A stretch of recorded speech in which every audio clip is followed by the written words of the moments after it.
Hindi naman kasi porket na marine, hindi porket marine ay ano na, ah, tapat na. May paninindigan. Hindi ho ganun. Ang dami na sa kanila mga nasangkot sa mga illegal na gawain. 'Di ba?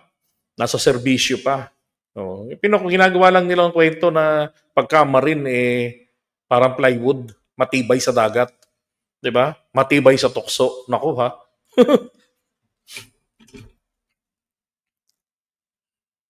Good morning po sa inyong lahat mga kapatid. Pag-usapan natin ngayon, eto hong si Gutesa. 'Di ba hinahanap po ng marami etong si Gutesa kung nasaan na ba siya, ano ba nangyari sa kanya. Parang ganito lang ho yung drama eh. Tanong niya, no, nasaan ako? Sagot naman ito ni Mike Defensor, nasa Marines ka. Sumagot naman ngayon, yung taga-Philippine Marines, nako, sabi niya, oy, wala siya dito ha. Oh. Si ano ho si Mike Defensor ang pinanggalingan nito ni Gutesa. 'Di ba? Tapos pinakilala raw niya kay Marcoleta. Walang iyaw. Doon pa lang pumapasok na sa isipan ko yung si Ador Mawanay, gano'n na gano'n ang diskarte. Si Mike Defensor din yung nag-introduce na kung saan si Ping Lacson ang siniraan nun. At ang matindi po nun ha, yung kay Ping Lacson. Yung si dating retired Brigadier General Victor Corpus, yung dating yung dati hong nagrebelde pagka-graduate sa PMA. Yun pala walang hiya, infiltrator pala ng tatay ni PBBM sa mga NPA. Oh, yun yung nang raid kaya pala ang pinagkukuha nila noon mga garan, yung mga nakuha nila ng armas sa sa PMA. Now, ngayon ganito na naman din ho yung nangyari. Meron na naman silang inilabas. No. Pasok na pasok sa banga kapareho nung kay Ador Mawanay. Ngayon, ito, sabi ni Mike Defensor dito, hindi nagtatago sa kanya ayon do sa kanyang panayam. Anya, kasalukuyang secured sa loob ng Philippine Marines compound si Gutesa. Matapos umanong may mga umaaligid sa kanya ilang araw bago ito isailalim sa proteksyon. Ito lang yan eh. Nung nandun siya sa Senate, sabi niya, pagbasa niya ng script, gusto niya ng protection. Di ba? Nung sinisikap na, imo-motion na, nabigyan siya ng protection, sabi niya, hindi ko kailangan dahil meron akong peng-peng. Kaya nga tawang-tawa sa kanya etong si Bato de la Rosa. 'Di ba? Niloloko pa ni Bato. Yan ang Marines.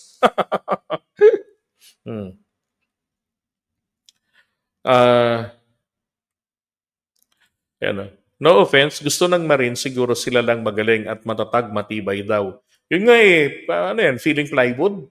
Kahit na nakababad na sa tubig dagat, matibay pa rin. Hindi nagsisiklatan, 'di ba? So, sabi niya, hindi raw niya kailangan ng proteksyon. Hindi na raw niya kailangan. Kasi meron daw po siyang armas. Sabi rito, ayon kay Defensor, kinumpirma mismo ng Marines. Maglabas ka ng pruweba. Sino yung Marines na yan? Saan yung location?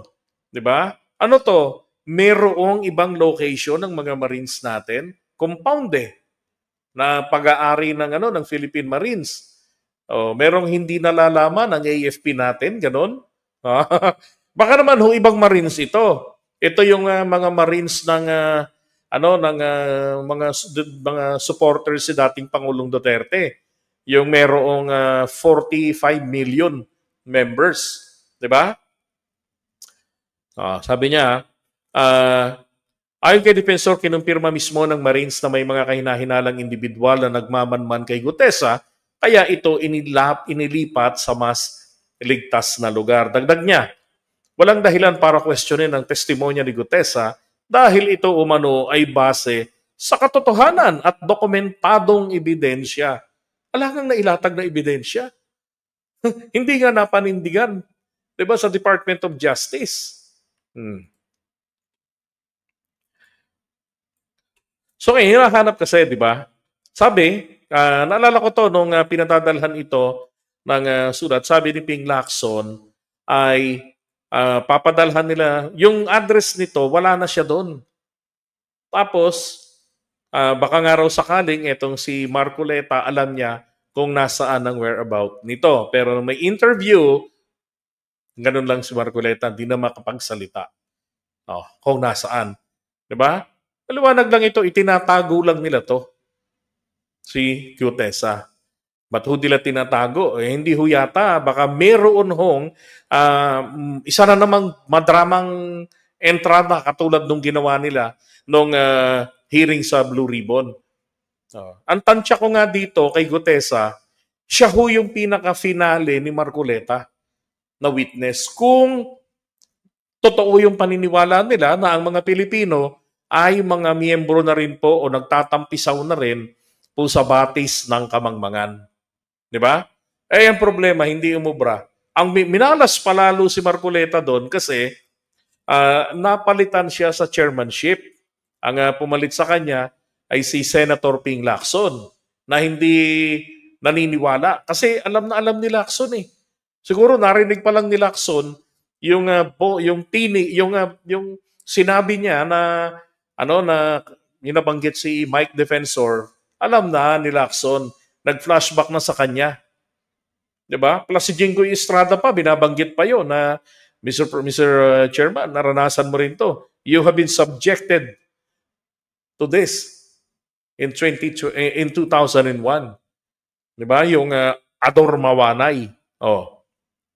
Ngayon, sabi nila hindi raw makita, walang iya. Ito sabi ni Senator Ping Lacson, as per verification made with the Marine Commandant, Major General Vince Blanco, PMA Class 91, through fellow Cavaliers, Gutesa is not and has never been under their custody. How much more fakery can we take? Diba? Kaya si Mike Defensor ang nagsalita na nasa Marines. At kaya rin po si Marcoleta ay nung tinanong, ganun lang, ayaw sumagot. Takot ho, baka ma-ethics committee. Di ba? Kasi doble na kaso niya. Yung integrity ng Senate Blue Ribbon Committee, sinisira niya sa pamamagitan ng pagtatanim ng testigong mukha namang coach lang nila. I mean, mukhang itinuruan. Now, samaya na yan. Ngayon, eto tingnan niyo yung kanya. Kung paano niya ipagtanggol ang testimonya nito. Pero ako, again, sinasabi ko sa inyo, tingin ko dito ay meron silang isang grand design na naman na kumbaga parang something na special ang dating nito, madrama, yung ganon. At saka ako naniniwala ako na posible talaga na muling lumitaw uli etong si Gutesa. Okay? Muling lilitaw pa yan. Pakinggan niyo muna to. May ganon? May ganon. Kulang pa nga yung sinabi. Yun, kulang pa nga yung sinabi. Diba? So, ibig sabihin, posible talagang lumitaw yan. Ganun pa lang. May mga dagdag ng mga ikakanta yan. Yan yung grand finale na gagawin nila. Kailangan lamang nila ng isang malaking kaguluhan. Isang malaking anomalyang mangyayari. Kaya ako palagay ko po ang hinihintay nila na anomalya, na alingas-ngas, itong ibinalita nila kahapon na yung 3 air assets ni Saldico ay nasa labas na ng Pilipinas. Kasi pag hindi mo na-verify ng maigi yung balita, hindi mo inanalyze, yun lang talagang face value lang ng balita, mabubudol ka at maniniwala ka, di ba? Scripted lang ang lahat. Yun ang sinabi ng maraming mga nagko-comment doon Scripted lang talaga tong ICI. Ito independent commission pero ang totoo, may pagtatakpan. Tignan nyo. Simula pa lamang, July pa lang, wala na ng Pilipinas. Naka-medical leave na. Pinatapos lang ang halalan itong si Saldico. Tapos etong mga eroplano niya na nasa sa ilalim na ng request para i-freeze yung ari-arian niya yan. Naipuslit pa. Talagang natatakot ang mga taga-gobyerno, ang presidente ng Pilipinas. Mga ganyang kwentong gagawin nila. Kaya lahat ng paraan para mapagbigyan si Saldico para mailusot. Kaya ngayon, itong mga air assets niya na ipuslit. Buti nga, pagka pinakinggan mo yung balita, na-verify doon na Agosto pa lamang at yung isa Setyembre, yun ay bago mangyari po na ma-file yung request para ma-freeze yung property. Diba? And besides, kahit na-freeze na yung property per GMA 7, hindi nila pwedeng ibenta yan kasi nga naka-freeze na. Kahit na nasa labas ng bansa yan. Buti na lang may naglinaw. So yan yung mga ganyang klaseng balita ang sinasabi ko na hinahangad nila na kumalat. Kaya lang ngayon kasi medyo mahirap dahil ang daling i-verify ang balita eh. Kung fake news or half news. Di ba? Half-half yung balita. Kalahating peke, kalahating tama. Katulad ng balitang air assets na yan. Late naman eh. Di ba? Ngayon lang nila inilabas. Ang tanong sa mga taga-media, magkano? Di ba? Alam naman niya po kasi talaga. Yan yung September noon, early September or up to mid-September, nabalita noon, Ana, na inaasikaso na nila Saldico sa Kaap. Kumbaga parang may tawag yan eh, parang pinadideclassify yung mga eroplano at yung mga helicopters niya.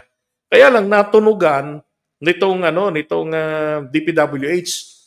Ang ginawa ngayon, na yan sa at saka inirefer yan sa DOTR and then DOTR, yung pinagkaisahan nila na yan ay harangin.